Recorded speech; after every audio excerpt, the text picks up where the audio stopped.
Assalamualaikum, my name is Muhammad Nabil Kamezami, and today our group will present about our business plan. So, first one, we start with the executive summary. So, as team panel to circumvent the linear revenue ceiling inherent in traditional operation, we present the strategic evolution of Kapah Nasi Dagang into the scalable B2B2C microfinancing ecosystem. Central to this initiative is the market home-based reseller network. We are executing a crucial operational pivot toward the centralized production of commercial ready-to-cook gulai ikan pelangkau paste, guided by value-based intermediation. So, this network empower local housewives to operate decentralized breakfast stand utilizing a zero-waste, demand-driven model fueled by a digital pre-orders. Financially, decoupling revenue from physical store capacity require a highly efficient startup capital expenditure of RM94,000.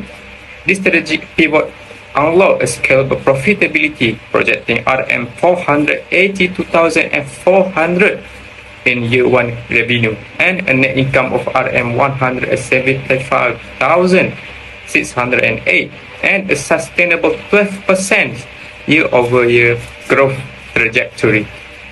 So now let's talk about the current state analysis of Kapah Nasi Dagang. The business currently operates using a localized B2C model through its outlets at Pantai Batu Buruk and Gong Badak. Customer acquisition mainly depends on walk-in sales, social media exposure, and word-of-mouth recommendations. One of the business' strongest advantages is its brand equity. Kapah Nasi Dagang is well known for preserving Terengganu's traditional food heritage, especially its signature of gulai ikan tongkol and unique rice preparation process. These strengths have helped the business build a loyal customer base and strong market reputation. Despite its success, several challenges limit future growth. First, the business is vulnerable to external factors such as tourism trend, school holidays, and weather condition because it relies heavily on walk-in customers. Second, operations demand largely on family members. Although Puan Linda has accounting and corporate management experience, these skills are not fully utilized within the current stale-based model. Third, rising costs of key ingredients such as rice, fish, and coconut milk continue to pressure profit margins as the business often absorbs this increase to maintain affordable prices. So based on our analysis, Kapah Nasi Dagang has strong product and brand recognition, but the current stall-based model has reached its limit. To achieve sustainable expansion, the business should evolve from a traditional B2C model into a B2B2C model. This can be achieved by commercializing ready-to-cook spice paste, allowing the business to reach a wider market, reduce dependency on physical stall, and create new revenue opportunities. These strategies direction from the basis of our purpose business plan. Moving on to the next one, which is strategy expansion plan developed for Kapah Nasi Dagang. To begin, our business model canvas analysis show that relying entirely on traditional physical shop creates significant limit for the business. Right now, Kapah sales are strictly tied to Pantai Batu Buruk and Gong Badak. For neighborhood customer living further away, traveling to these busy hubs during the morning rush hour take too much time.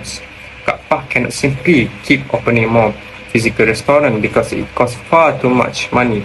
Furthermore, running full commercial store involves high fixed costs for rent and salary, which heavily squeeze their profit margin during the off-peak tourist season when walk-in traffic drops. So, how do we expand without taking on a massive financial risk? Standard restaurant growth requires a lot upfront capital of renovation and rental deposit. By shifting the home-based micro store, we completely bypass this property risk. We leverage the existing residential portion of our agent, turning expensive real estate costs into high-volume product manufacturing. On top of the financial side, making traditional nasi dagang is incredibly exhausting. The current business relies heavily on manual labor, specifically the meticulous 8-hour rice soaking and the complex double steaming technique. Trying to coordinate this delicate step across multiple commercial kitchens increase human error and test variance. By moving to the centralized kitchen model, we protect the secret family recipe and control quality from one main hub and reduce the physical workload on the owners. Now, let us look at the proposed strategy. The Mak Kita Homestore program.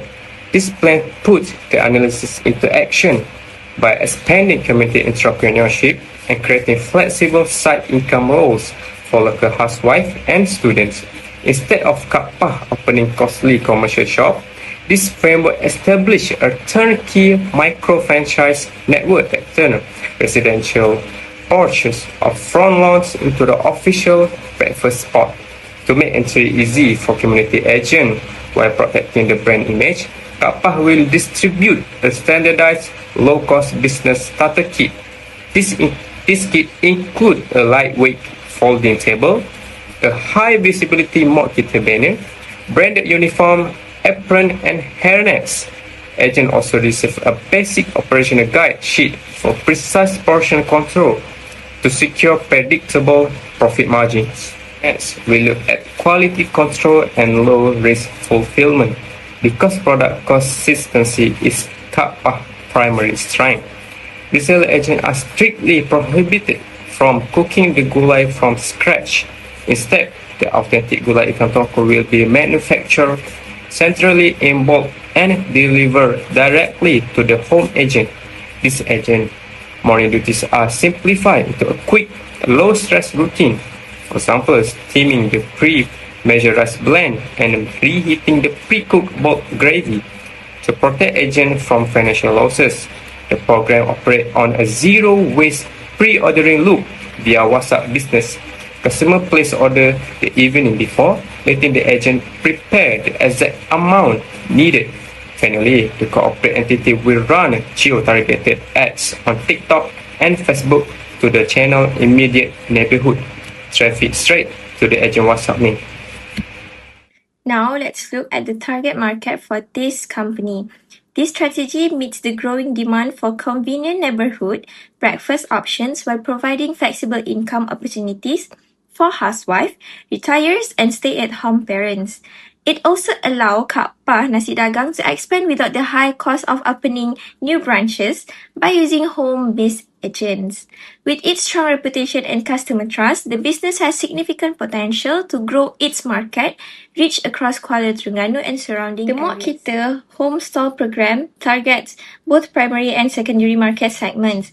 The primary target market includes working adults, university students, online shoppers, and Malaysians living outside Terengganu who are looking for convenient access to authentic Terengganu food.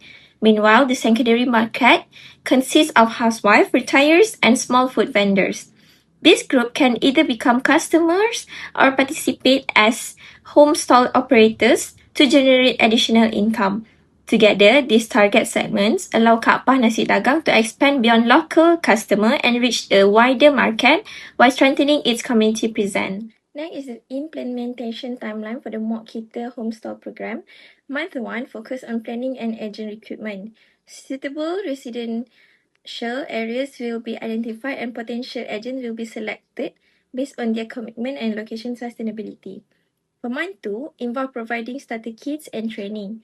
Agents will receive business equipment and learn food handling, customer service, and SOP requirements. For the month 3, focus on supply chain setup and quality control. Products will be prepared centrally by Kapah, while distribution and inventory system will be established. Month 4 is the trial implementation phase. Selected agents will begin operations and customer feedback and sales performance will be evaluated. For month 5 to 6, involve expanding the home store network by recruiting more agents and increasing market coverage. Finally, digital marketing and pre-order management will be carried out continuously through WhatsApp, Business, Facebook, and TikTok to increase customer engagement and reduce food wastage. Overall, this phased approach ensures systematic business growth while maintaining product quality and operational efficiency. So for the founder, which is Kapah is the original founder who created our brand's unique recipe, but she has now stepped down from active operation due to the old age. So the managing director is Kak Linda, who is her daughter. Kak Linda has taken over the business to carry on her mother's nasi dagang legacy. Instead of handling basic retail counter tasks, she will use her professional background as a corporate accountant to manage our macro financial strategy, inventory, and agent logistics. For the kitchen and service staff, this team focus on our physical dine-in operations, taking care of customer service, taking orders, assisting with food prep, and maintaining shop hygiene. For the marketing executive, this role manage our official Facebook and TikTok marketing, running geo-target ads to push local neighborhood traffic directly to our agents. And for the reseller agents, these are local housewives and retirees operating the decentralized breakfast stand from home, eliminating heavy corporate overhead while driving community entrepreneurship. And next, we go to the startup capital requirement. Strategic spending traditional expansion require massive upfront capital for restaurant, rent, and innovation. Our strategy de-risk growth by shifting capital expenditure from real estate to central production. Total capital, our total startup capital requirement is exactly RM 94,000 base production machinery. We allocate RM 45,000 for 3 commercial processing units to secure mass volume and taste consistency. Shop renovation and setup, we allocate RM 20,000 to prepare our centralized production facility. Kitchen equipment, we allocate RM 15,000 for high volume food preparation. Working capital, we retain RM 10,000 as cash reserve to safeguard initial liquidity. Branding, packaging, and licenses, we allocate RM 4,000 combined to launch our initial commercial packaging and register the businesses. And then we go to the operational and financial assumption. Our financial projections are built on a conservative operational metric divided into dine-in and retail-based sales. Dine-in meals sold at RM 8 ringgit with a variable cost of RM 3 ringgit and 20 cents, giving a gross margin of RM 4 ringgit and 80 cents. We project a baseline of 150 daily customers for 26 days a month. Retail base sold at RM 15 with 15 ringgit with a variable cost of RM 5 ringgit and 50 cents, giving a high gross margin of RM 9 ringgit and 50 cents per packet. We anticipate selling 20 packets daily across 30 days a month. Growth rates, we factor in a steady 12% annual revenue growth for year 2 and 3. Expenses control, we anticipate a 4% annual expenses growth to absorb material inflation. Moving on to the next one, which is 3-year cash flow projection. Starting with the starting balance, we begin year 1 with a cash balance of RM 15,000. For the year 1 performance, total cash receipt reached RM 482,400.